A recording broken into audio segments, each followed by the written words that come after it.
We would be remiss if we had a field day without a conversation about sanitation. My favorite topic, and I think Dr. Larson, one of his favorite topics as well. Sanitation is a cultural practice that fits into the bigger picture of IPM, integrated pest management. So we are standing here today on the far side of our research farm. We are in last year's rhubarb, herb, cut flower, U-pick that was not trimmed or cleaned last year. So as you can kind of see behind me, there are a lot of clippings that were thrown onto the weave, a lot of dead plants that remained in place, and a lot of things that have just collapsed over time. Even the sage behind me, parts of it are dead. It has not been trimmed. So from a disease management standpoint, these are all tissues that are ideal for overwintering of particularly fungal pathogens.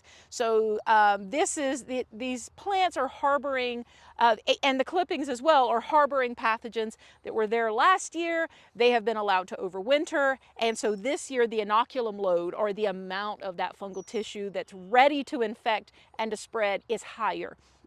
So each year that inoculum load will increase if we don't have a good sanitation program. And sanitation, as you would guess, means clean. Yeah, you got to clean it out. I guess I look around and I see there was some attempts to prevent problems, right? We've got all of this fabric laid down. That was hopeful, I'm assuming, to prevent weeds from getting in, yes. which will stop some of these different problems from coming up. But when you just sort of throw everything on top of it after you've clipped it off, or if you just leave these dead plants laying around, I mean, you've created havens for both of our favorite types of critters. I mean, right. The insects, just like the diseases, they're going to use this as overwintering space. I see this huge pile of just dead stuff and soil in front of me. That's all great spots for a pupa to go into, for eggs to be laid into. It's going to provide a barrier between the cold winter air and wherever they're hiding out in, so they're going to survive better. And then whatever else you leave behind, it could even contain live specimens or just eggs anywhere else, and they're going to be able to hatch out, and there's their food waiting for them as you get going in the growing season. So by not sanitizing, you've pretty much provided ample opportunity for success for my world and for yours, it seems like. That's right. And by using a good sanitation program, that's weeding, that's taking the clippings away, that's removing any dead, dying, or diseased tissue before, in my case, fungal pathogens have a chance to produce their overwintering structures or to sporulate so that those spores can reinfect.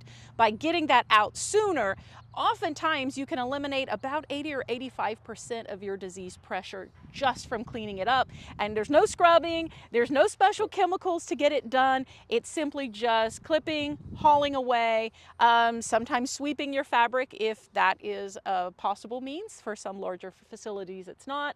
I also recommend, Jonathan, sometimes to do your clipping and weeding onto a tarp.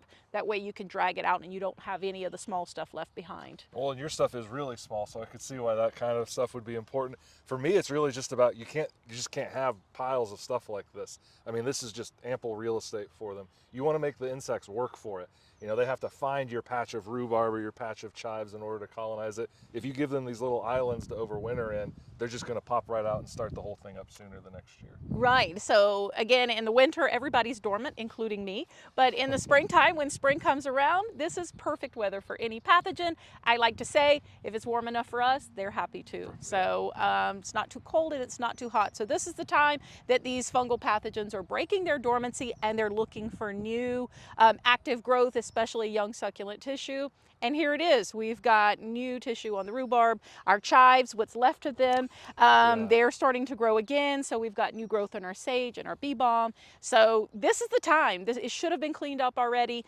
You should clean up all during the year.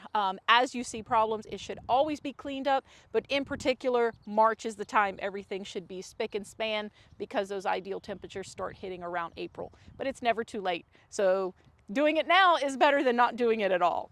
But I see, Jonathan, you are smiling here with these chives. Yeah, they're pretty much completely collapsing right here. We've got a lot of aphids living in them. You can see these little black aphids kind of wandering around. Aphids come in lots of different colors. Our most famous ones are green, but we do have black and green and red and yellow varieties of them.